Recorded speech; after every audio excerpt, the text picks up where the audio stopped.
अब जब मैंने अपने डेटाबेस सर्वर को रिक्वेस्ट भेजनी है कि यूजर को रीड करो, तो उसकी फॉर्म यहां पर मैं करता हूं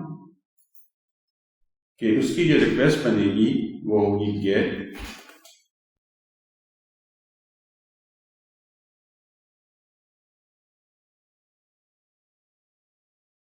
ये मुझे डेटा यहां पर आ गया। अगर मैं ऐसा नाम लिखता जो मौजूद नहीं है,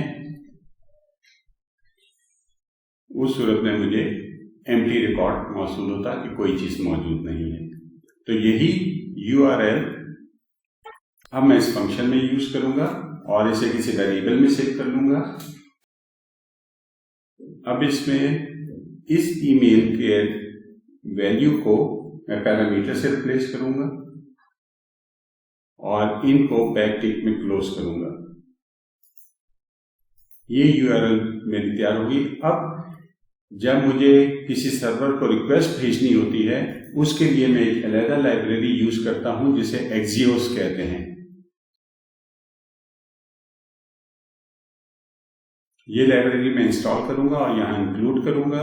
और रिक्वेस्ट भेजने का तरीका ये है कि इस रिक्वेस्ट भेजने से मुझे कोई रिजल्ट मिलेगा, और रिक्वेस्ट भेजने का तरीका है कि मैं पहले अवेट लिखूंगा क्योंकि ये स्लो प्रोसेस है,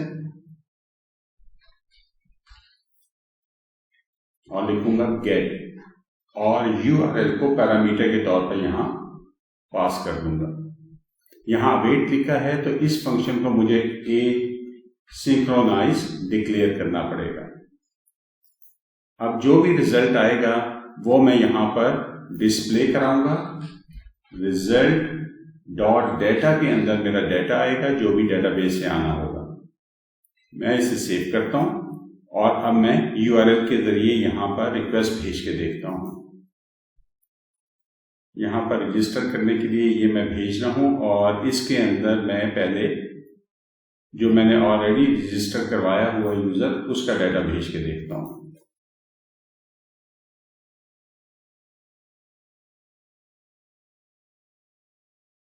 ये देखें, इसने यूजर का डाटा मेरे पास आ गया। इसका मतलब ये यूजर पहले से एग्जिस्ट करता था, और मैं कभी इस तरह का डाटा भेजता जो पहले एग्जिस्ट नहीं करता तो मुझे ये एम्प्टी रिकॉर्ड आना था। इसका मतलब अब मैं अगर यहाँ पर चेक करूं और रिजल्ट एम्प्टी आए तो मैंने यूजर को रजिस्टर करना है, और रिजल्ट एम्प्टी ना हो तो मैंने उसे कह देना है कि यूजर ऑलरेडी एग्जिस्टेड। तो यहां मैं लिखूंगा इफ रिजल्ट डॉट डेटा, कि इसमें अगर डेटा आ जाए तो मैं इसे कहूंगा कि यूजर ऑलरेडी एग्जिस्ट करता है।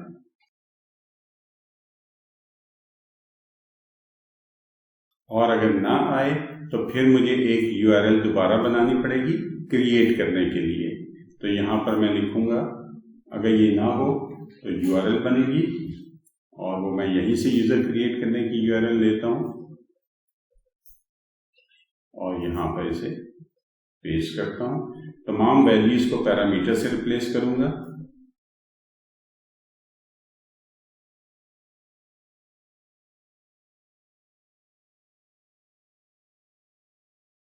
ये जैसे शाइनी होंगे इसका मतलब ये सही URL बन गया।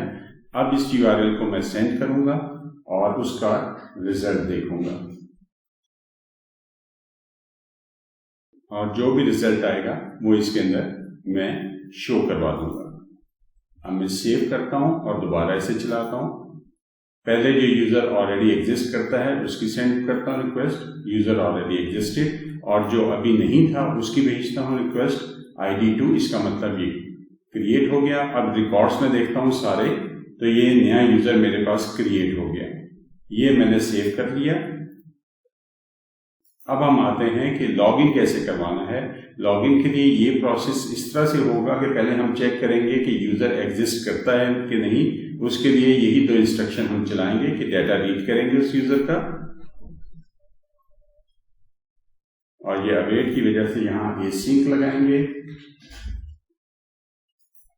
अगर तो यूजर का डाटा मौजूद हुआ तो अब हम डिफरेंट ऑपरेशन ये करेंगे कि यूज़र का जो डाटा हमारे पास रिजल्ट में आया है उसमें आने वाले पासवर्ड को ये जो एंटर किया है अभी यूज़र ने पासवर्ड, उससे कंपेयर करेंगे।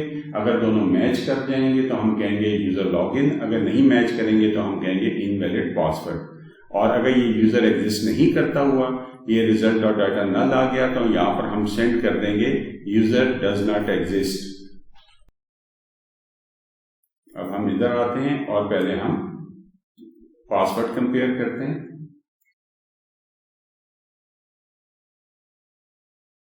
ये जो अभी हम डेटाबेस से हमने रिकॉर्ड एक्सेस किया वो होगा। इफ ये मैच कर गया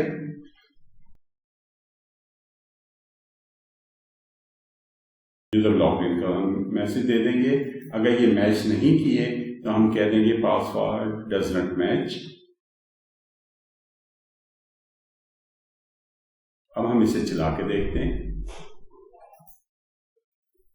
सबसे पहले हम रजिस्टर यूजर्स का देखेंगे। Send request user already exist, register करने के लिए मैंने भेजी थी।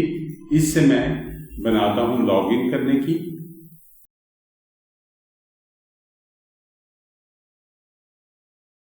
इस रिक्वेस्ट को मैं भेजता हूं यूजर लॉगिन। अब मैं बनाता हूं जो यूजर एग्जिस्ट नहीं करता वो लॉगिन करने की कोशिश करेगा तो क्या होगा।